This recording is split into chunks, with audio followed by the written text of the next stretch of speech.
It's been a while, everyone, but we're back with Undertow Spillway. It's going to be the next stage that we're talking about today, and this is a pretty interesting one because this stage is kind of an hourglass design, where it gets a little bit more narrower in the middle and wider on the outside type of deal, right?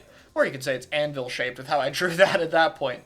But the stage is actually designed around this quite interestingly enough, because the middle of the map, while it is an incredibly narrow spot with too few routes in it, is built around that with a whole ton of map terrain revolving around it. The mid features this barrier that, outside of the very center of it, is split to the point where you can't really shoot reliably across from one side or the other. Mainly, this contributes to the fact that if you're committing to fighting in any of these kind of low ground positions, you want to have good visibility on the other side of it. These spots also have a unique tunnel that we can't really see with this map overlay going through around this part of the stage, with a bit of a wall between it, mainly to allow you to be able to approach from slightly wider routes, but it ultimately gives a big advantage to defenders. The ability to peek behind this ledge over here and shoot through this area is much easier than the other way around, even though this side does technically have right peek advantage, because the distance between over here and over here is just much further than here and here. What defenders do get instead, though, is this glass area on the top of the map. It's very easily accessible to them, and backliners can control a whole lot of space if they're not having a staring contest with the other one on this part of the map. It's also incredibly easy to turf over the opponent's side of zone. So, for example, if you have like a heavy splatling, controlling this part of the map in its entirety will usually be enough to get you both zones. The main part of this stage that's important to note, though, is how you have to play on it because of this. Mainly the fact that despite all these various options in the middle of the map, being in the middle of the map largely sucks. You kind of want to push outside of it, but it's very tricky because the second you leave this area, you're kind of just surrounded on all sides by opposition and enemy players. And it doesn't matter which side of the map you cross on, you're going to have this problem regardless, and in fact even the little structures in the middle of the map make this even harder. Because of that, it is a very big resource game for either trying to get a breakaway through one of these two sides, typically it'll be this way since it's a lot easier to get over here than contest the backline positions, or being able to force your way through with a whole bunch of specials to get the position. This also extends to lockout. While a backline on the defensive position up here is really good, one all the way up here is even more insane, but it's just very hard to be able to get someone set up that far into the enemy base, all things considered. So that can be a little bit tricky to find a strength or advantage on. This is also a stage that is very AoE focused. As you might imagine, being able to poke things like the glass up here or around this barrier become incredibly valuable with the limited amount of movement options. Just being able to poke and hit around corners gives you options in a stage that restricts so many of them right off the get-go. Moving back further, though, it's also worth talking about the spawn region. Undertow Spillway has one of the most enormous spawn regions in the entire game. There's high ground for retaking from far left, but also going all the way around. It's not uncommon to see something like a crab on this part of the map catch people off guard. And because of that, it means even if you as the attacking team manage to get past the middle of the map where you have a wide amount of space to work with, the defenders actually still have slightly more to work around than you do.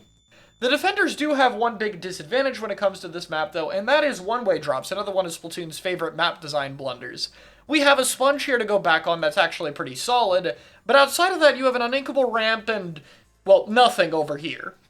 This means that for the defender's side, it's actually still quite tricky even though you have a lot of room, because whatever side you commit to pushing, whether it's on the left or right side, is, well, very committal. It's pretty hard to pick a route and then fall back on it later, or try to go back and forth between feinting certain attacks. You kind of have to commit to where you want to go, and it's going to be very obvious where you're trying to move in from. Typically, the standard spot that's important to retake is this part of the map. This is because if defenders have a backline on a position like this, like we've talked about before, the ability to crossfire and shut down angles from both sides can be incredibly powerful. Secondly is the fact that the right side just simply doesn't offer any high ground, so making sure that you have some kind of space on the top left side of the map can be really important for retaking. That said, you can't put everyone over here.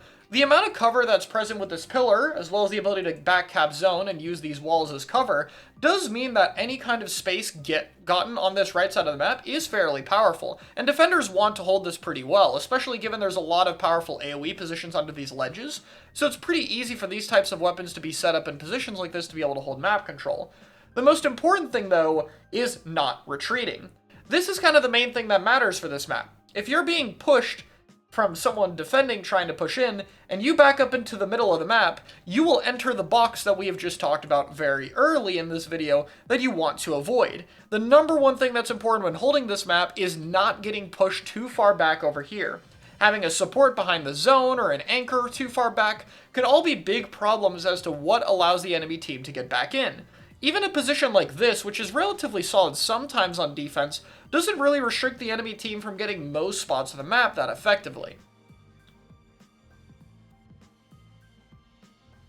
Because of that, it's really important that we're able to pull to the sides of the map effectively, mainly by either having some defensive positions over here, or having weapons with reasonable sustain or AoE playing on this part of the map.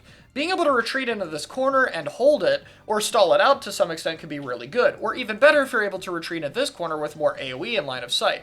It won't be impossible to see something like a bucket or a blaster poking in this position, only for them to fall back here, rather than retreating back the normal way. Again, this is because holding that kind of angle is really important, and the further to the side you pull, the easier it is for people through the middle of the map to be able to help you out. So that can become a very important quality when this stage is played. Overall, Undertow is a bit of an interesting stage because it does very much have a gimmick, so to speak. The middle of the map is incredibly unique terrain that isn't really spoken about and isn't really present much elsewhere. While it does feature a naturally restrictive design that I'm not a fan of, the stage is kind of built around that, and it informs a lot of the strategies that we have here. Because of that, I think one of the final things I want to talk about is specials on this map. Specials can be very make or break on this map more than most others because it's very good at clearing a lot of these positions and helping you get back in. Again, both the factor of a middle of the map that you don't want to retreat into and very good defensive positions, but ones that are one-way drops and force your way in, means that it's really crucial for defenders when they're dropping down here that they can get enough of defensive spots to where they can set up and force the enemy team back.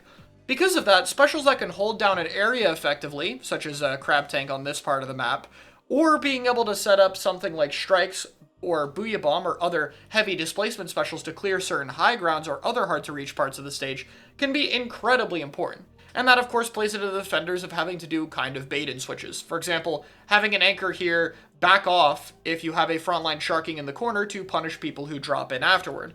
These kind of things can become very important on a stage like this. Also, something I forgot to mention before we wrap up here, you will occasionally see attackers scale this part of the map, but if they do, the goal is to end up over here, which is quite rare, so you don't see it that often, as this is really the only spot attackers can push in. But if attackers are able to get this part of the map, it is very threatening. It's incredibly difficult, to deal with them and get them to move out of the way. And the only real way to deal with them without confronting them directly is to make a very fast left side push. And it has to be done quick enough to where you're not going to get pinned from the other side of the map if they push back the other way. So yeah, Undertow is some interesting strategy, and I hope I was able to talk about it in a bit of detail here. Thank you very much for watching.